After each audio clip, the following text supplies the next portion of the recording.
दोस्तों, आज मैं आपको जो कहानी सुनाने जा रही हूँ, ये कहानी है राजकुमारी के जादुई गुलाब की। तो चलिए दोस्तों, देखते हैं आज की ये कहानी। बहुत समय पहले की बात है। एक बहुत ही सुंदर से राज्य में रानी पार्वती राज करती थी। रानी पार्वती बहुत ही सुंदर रानी थी। वो अपनी प्रजा को हमेशा खुशहाल रखती थी। उसी राज्य में विनोद नाम का एक व्यक्ति अपनी बेटी महक के साथ रहता था। उसकी बेटी महक बहुत ही सुंदर और होशियार थी। साथ ही साथ वो बहुत ही ईमानदार भी थी। विनोद सुबह ही काम करने के लिए चला जाता था। इस बीच महक घर पर अकेली ही रहती थी।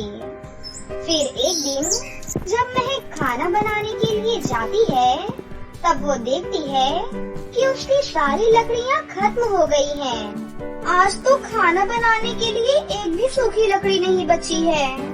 मैं जंगल में जाकर सूखी लकड़ियाँ इकट्ठी करके लेकर आती हूँ। ऐसा बोलकर महक लकड़ियाँ लेने के लिए जंगल की तरफ चल देती है। लेकिन महक को एक भी सूखी लकड़ी नहीं दिखाई दे रही थी। सूखी लकड़ियों की खोज में महक जंगल के अंदर जाने लगती है। चलते चलते महक जंगल के बहुत अंदर पहुंच जाती है। फिर महक सूखी लकड़ियों को इकट्ठा करने लगती है। जब महक लकड़ियों को इकट्ठा कर रही थी, तभी उसकी नजर एक बहुत ही सुंदर से गुलाब पर पड़ती है, जिसे देखकर महक बहुत ही ज्यादा खुश हो जाती है। ये गुलाब कितना सुंदर है! इतने घने जंगल में भला इतना सुंदर गुलाब कहाँ से आया है? मैं इस गुलाब को अपने साथ अपने घर पर लेकर चलती हूँ और अपने आंगन में इसे लगा दूंगी। महक लकड़ी और गुलाब लेकर अपने घर पर वापस चली आती है। फिर अगले दिन सुबह होने पर जब महक अपने गुलाब को देखने के लिए आती है, तब वो बहुत ही ज्यादा खुश हो जाती है, क्योंकि वो गुलाब बहुत ही सुंदर और ताज़ा दिखाई दे रहा था। प्रकृति का बनाया हुआ ये कितना सुंदर गुलाब है। मैं पापा को बुलाकर अभी इसे दिखाती हूँ। पापा इसे देखकर बहुत खुश होंगे। महक गुलाब का पौधा दिखाने के लिए अपने पापा को आवाज लगाती है। महक की आवाज को सुनकर विनोद वहाँ पर आ जाता है और महक से कहता है, महक बेटा, आज मैं काम पर नहीं जाऊंगा। मुझे बहुत ही थकान महसूस हो रही है। मैं कल से काम पर जाऊंगा। ठीक है पापा। अच्छा ये बताइए कि ये गुलाब का पौधा दिखने में कैसा दिख रहा है? जब मैं कल जंगल में लकड़ी लेने के लिए गई थी, तब मुझे ये पौधा दिखाई दिया। ये इतना सुंदर गुलाब का पौधा है, इसलिए मैं इसे घर पर लेकर चली आई। विनोद जैसे ही गुलाब की तरफ देखता है, उसे भी गुलाब बहुत अच्छा लगता है। और विनोद जैसे ही गुलाब को अपने हाथों में लेता है, वो अपने आप को बहुत ही तरोताजा महसूस कर रहा था। ऐसा लग रहा था कि उसकी सारी थकावट दूर हो गई है। फिर विनोद कहता है, अरे बेटा, जैसे ही मैंने इस गुलाब को छुआ, मैं अपने आप को बहुत ही अच्छा महसूस कर रहा हूँ। ऐसा लग रहा है कि मुझे कुछ हुआ ही नहीं है। मुझे कोई भी थकान महसूस ही नहीं हो रही है। कहीं ये गुलाब कोई जादुई गुलाब तो नहीं है? क्या सच में पापा? जैसे ही आपने इस गुलाब को छुआ, तो आपकी सारी थकावट दूर हो गई। मुझे तो अब लगता है कि ये जादुई गुलाब ही है। लगता है ये जादुई गुलाब सभी बीमारियों को ठीक कर सकता है। विनोद और महक दोनों ऐसी बातें कर ही रहे थे कि उन्हें एक आवाज सुनाई देती है। सुनो सुनो सुनो, रानी पार्वती की तबीयत बहुत ज्यादा खराब है। जो भी उन्हें ठीक कर देगा, उसे मुंह मांगा इनाम मिलेगा। सुनो सुनो सुनो। क्या रानी पार्वती की तबीयत खराब है? महक, इस गुलाब को ले जाकर रानी पार्वती को दे दो। क्या पता इससे वो ठीक हो जाएं। रानी बहुत ही अच्छी हैं। वो प्रजा का बहुत ध्यान रखती हैं। वो ठीक हो जाएंगी तो हमारे लिए बहुत अच्छा होगा। महक जादुई गुलाब को लेकर रानी पार्वती के महल में जाती है और महक जैसे ही गुलाब को रानी पार्वती के सर पर रखती है, रानी पार्वती बिल्कुल ठीक हो जाती हैं। रानी जैसे ही उस गुलाब को देखती हैं, उन्हें सारी बातें समझ में आ जाती हैं। फिर रानी पार्वती कहती हैं, बेटा तुम्हारा बहुत बहुत धन्यवाद। तुम नहीं जानती होगी आज तुमने मुझे क्या लौटाया है। तुम्हें इसके बदले क्या इनाम चाहिए बेटा, तुम मुझसे बोलो। महारानी जी, आप गुलाब से ठीक हो गई हैं। इससे बढ़कर हम प्रजा को भला और खुशी क्या हो सकती है। अब मैं अपने घर पर चलती हूँ। मेरे पिताजी मेरा इंतजार कर रहे होंगे। आप मुझे आज्ञा दीजिए। तभी रानी पार्वती जैसे ही उस जादुई गुलाब को छूती हैं, वो गुलाब एक बहुत ही सुंदर राजकुमार के रूप में बदल जाता है। रानी ये देखकर बहुत ही ज्यादा खुश हो जाती हैं। बेटा, आज तुमने मेरा बेटा मुझे वापस लौटा दिया। तुम्हारा बहुत बहुत धन्यवाद। महारानी जी, मैं कुछ समझी नहीं। ये गुलाब भला आपका बेटा कैसे हो सकता है। ये बात उस समय की है जबकि एक डायना नाम की जादूगरनी राजकुमार से शादी करना चाहती थी और जब राजकुमार ने उसे मना कर दिया, तब उस जादूगरनी ने राजकुमार को एक श्राप दे दिया और मेरे बेटे राजकुमार एड्रियन को एक गुलाब के फूल में बदल दिया। बेटा, आज तुमने इस श्राप को तोड़ दिया है और तुम्हारे लिए मैं बहुत खुश हूँ। क्या तुम इस राज्य की रानी बनना स्वीकार करोगी? हाँ महक, आज तुमने इस श्राप को तोड़कर मेरी जान बचाई है। क्या तुम मेरी पत्नी बनना स्वीकार करोगी? इससे ज्यादा सौभाग्य की बात मेरे लिए और क्या हो सकती है। उसके बाद एक शुभ दिन पर राजकुमार एड्रियन और महक की शादी हो जाती है। अब राजकुमार एड्रियन और महक उस साम्राज्य के नए राजा और रानी बन जाते हैं। वो दोनों प्रजा की बहुत अच्छे से देखभाल करते हैं और खुशी खुशी अपना जीवन गुजारने लगते हैं। हेलो दोस्तों, आज मैं आपको जो कहानी सुनाने जा रही हूँ, ये कहानी है राजकुमारी के जादुई गुलाब की। तो चलिए दोस्तों, देखते हैं आज की ये कहानी। बहुत समय पहले की बात है। एक बहुत ही सुंदर से राज्य में रानी पार्वती राज करती थी। रानी पार्वती बहुत ही सुंदर रानी थी। वो अपनी प्रजा को हमेशा खुशहाल रखती थी। उसी राज्य में विनोद नाम का एक व्यक्ति अपनी बेटी महक के साथ रहता था। उसकी बेटी महक बहुत ही सुंदर और होशियार थी। साथ ही साथ वो बहुत ही ईमानदार भी थी। विनोद सुबह ही काम करने के लिए चला जाता था। इस बीच महक घर पर अकेली ही रहती थी। फिर एक दिन जब महक खाना बनाने के लिए जाती है, तब वो देखती है कि उसकी सारी लकड़ियाँ खत्म हो गई हैं। बहुत समय पहले की बात है। मुंबई शहर में सोनम अपने माता पिता के साथ रहती थी। सोनम अपने शहर में एक ब्यूटी पार्लर में काम किया करती थी। सोनम बचपन से ही बहुत गरीब थी और वो दिखने में तो बहुत सुंदर थी, लेकिन उसके सर पर बहुत कम बाल थे। कुछ महीनों पहले सोनम ने गलत तेल लगा लिया था, जिसकी वजह से सोनम के बाल बहुत झड़ने लगे थे और वो धीरे धीरे गंजी होने लगी। सोनम को ब्यूटी पार्लर में बहुत कम पैसे मिला करते थे। सोनम अपने घर से पैदल ही ब्यूटी पार्लर जाया करती थी, क्योंकि उसके पास किराए के लिए पैसे नहीं होते थे। सोनम की मालकिन को ये बात मालूम थी, लेकिन वो सोनम के ऊपर जरा भी रहम नहीं खाती थी और वो सोनम से पूरा दिन ब्यूटी पार्लर में काम करवाया करती थी। एक दिन सोनम अपने घर जा रही होती है। तभी रास्ते में उसको उसकी एक दोस्त प्रियंका मिलती है। अरे सोनम, तुम तो कितने टाइम बाद मुझे मिल रही हो। तुम क्या कर रही हो आजकल? कुछ नहीं, मैं यहाँ पर पास में ही एक ब्यूटी पार्लर की दुकान पर काम करती हूँ। अगर तुम्हें कुछ भी करवाना हो तो तुम वहाँ पर आ सकती हो।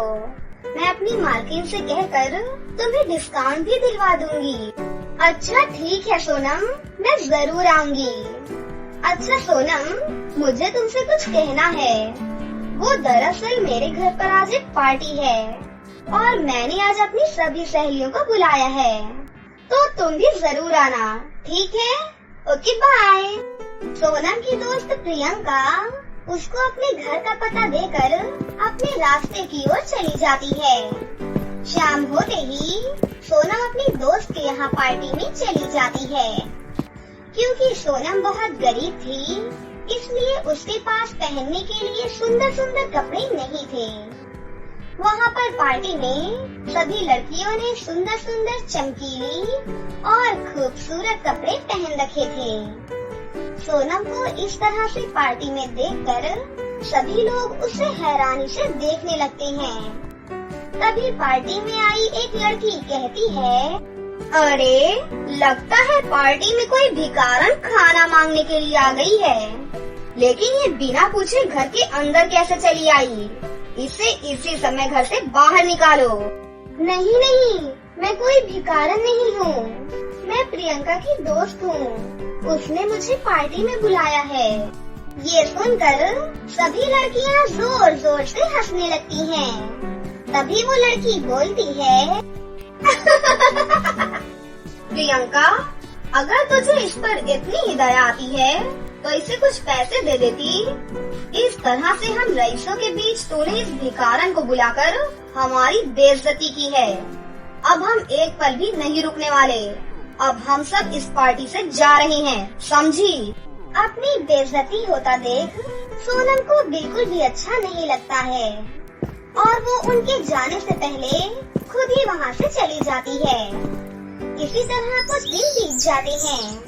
फिर एक दिन सोनम अपनी मालकिन से कहती है, मेरे बाल बहुत ज्यादा झड़ रहे हैं और पार्लर में मुझे इस तरह देखकर कस्टमर भी हैरान हो जाते हैं और वो यहाँ आना पसंद नहीं करते।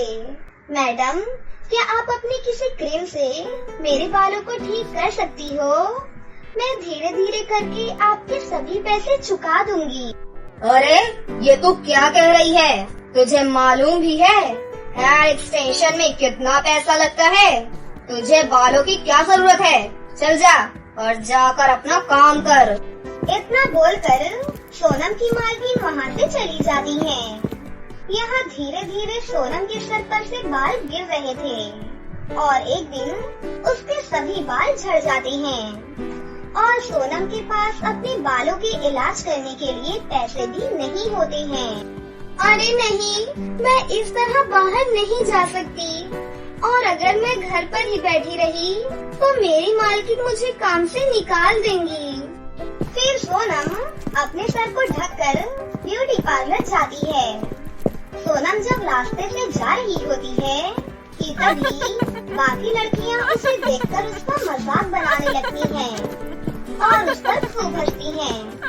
सोनम को अपनी बहुत बेइज्जती महसूस होती है और वो अपने विचारों में खो जाती है और पत्थर से ठोकर लगकर वहीं पर गिर जाती है और उसे चोट लग जाती है। सोनम के पैरों में से खून निकल रहा होता है, लेकिन फिर भी सोनम की कोई भी मदद नहीं करता। सोनम वहीं बैठकर रोने लगती है। वहीं ऊपर बादलों में सौम्या परी घूम रही होती हैं। उसकी नजर सोनम पर पड़ती है और उसे सोनम पर बहुत दया आती है। सौम्या परी सोनम को उठाकर अपने साथ अपने घर ले जाती है और अपनी जादुई छड़ी की मदद से उसकी चोट सही कर देती हैं। आपका बहुत बहुत शुक्रिया परी जी, जो आपने मेरी मदद की। अब मुझे यहाँ से जाना चाहिए। अगर मैं समय पर काम पर नहीं पहुँची तो मेरी मालकिन मुझे काम पर से निकाल देंगी। रुको सोनम, मैं तुम्हारी मदद करना चाहती हूँ। इतना कहकर सौम्या परी सोनम को अपने साथ परीलोक ले जाती हैं। परीलोक में एक बहुत बड़ा पेड़ था जिस पर बहुत सारे सुंदर सुंदर लंबे और घने बाल लगे हुए थे। इस पेड़ के बाल किसी के भी ऊपर आराम से सेट हो जाते हैं और वो एकदम असली हो जाते हैं। तुम इस पेड़ से बाल तोड़ सकती हो और इसे अपने सर पर लगा सकती हो। इसके बाद ये तुम्हारे सर पर सेट हो जाएंगे और बिल्कुल असली लगने लगेंगे। उसके बाद तुम्हें कोई भी नहीं चिढ़ाया करेगा और फिर सभी तुमसे दोस्ती करना चाहेंगे। इन बालों को लगाते ही तुम दुनिया की सबसे खूबसूरत लड़की में बदल जाओगी। और हाँ, ये बाल कोई मामूली बाल नहीं है, ये जादुई पेड़ के बाल हैं। इन बालों से तुम कुछ भी मांग सकती हो, ये तुम्हारी हमेशा मदद करेगा। सोनम सौम्या परी की बात सुनकर बहुत ही ज्यादा खुश होती है और वो जादुई पेड़ से बाल ले लेती है। सोनम जैसे ही वो बाल अपने सर पर लगाती है, सोनम बहुत ही खूबसूरत लड़की में बदल जाती है। अपने आप को इतना खूबसूरत देख सोनम बहुत खुश होती है और परी को धन्यवाद देती है। इसके बाद सोनम अपने घर वापस आ जाती है और वो जादुई बालों की वजह से वो अपना खुद का एक ब्यूटी पार्लर खोल लेती है। धीरे धीरे सोनम का ब्यूटी पार्लर बहुत अच्छे से चलने लगता है। उसके ब्यूटी पार्लर में कस्टमर्स की लाइन लग जाती है। इस तरह सोनम बहुत ही जल्द अमीर हो जाती है और वो अपने माता पिता के साथ खुशी खुशी से रहने लगती है। अब सोनम के पास किसी भी चीज की कोई कमी नहीं होती। एक दिन ये बात सोनम की मालकिन को पता चलती है। अरे, ये सोनम की बच्ची इतनी जल्दी अमीर कैसे हो सकती है? आखिर पहले से ज्यादा ये इतनी सुंदर कैसे हो गई? और इसके सर पर अचानक इतने सुंदर बाल कहाँ से आ गए? मुझे पता लगाना चाहिए। आखिर इसके पीछे राज क्या है? फिर एक दिन सोनम की मालकिन सब कुछ पता लगाने के लिए सोनम के घर के बाहर जाती हैं। वो चुप करके सोनम के घर में ताका झाकी करने लगती हैं। तभी सोनम की मालकिन को जादुई बालों के बारे में पता चल जाता है और वो सोनम के सुंदर बालों को चुराने की सोचती हैं। अच्छा, तो ये राज है। मुझे ये बाल किसी भी तरह अपने पास रखने होंगे। उसके बाद मैं भी इस सोनम की तरह बहुत अमीर हो जाऊंगी। मुझे कैसे भी करके उस जादुई बाल को चुराना ही होगा। उसके बाद सोनम की मालकिन रात होने का इंतजार करती हैं और रात होते ही वो सोनम के कमरे में चोरी चुपके पहुंच जाती हैं। लेकिन जैसे ही वो सोनम के बालों को उठाने की कोशिश करती हैं, तभी वो बाल अपनी जादुई शक्तियों से उसकी खूब पिटाई करने लगता है। अरे अरे नहीं, कोई बचाओ, मुझे बचाओ, ये बाल तो मेरी जान ही ले लेगा। चुपचाप यहाँ से निकल जा, नहीं तो मैं तेरी जान ही ले लूंगा। नहीं नहीं, मुझे कुछ मत करना, मैं जा रही हूँ। इतना बोलकर सोनम की मालकिन वहाँ से डरकर भाग जाती हैं। इस तरह सोनम की मालकिन को उसके किए पर पछतावा होता है और फिर उस दिन से वो किसी पर भी अत्याचार नहीं करती। और यहाँ दूसरी तरफ सोनम अपने उन जादुई बालों के साथ अपना जीवन हंसी खुशी से गुजारने लगती है। तो दोस्तों, कैसी लगी आपको हमारी ये कहानी? अगर आपको हमारी कहानी अच्छी लगी हो तो इसे जरूर लाइक करें, साथ ही हमारे चैनल को सब्सक्राइब भी कर लें और बेल आइकन को दबाना ना भूलें। मिलते हैं अगली वीडियो में। धन्यवाद।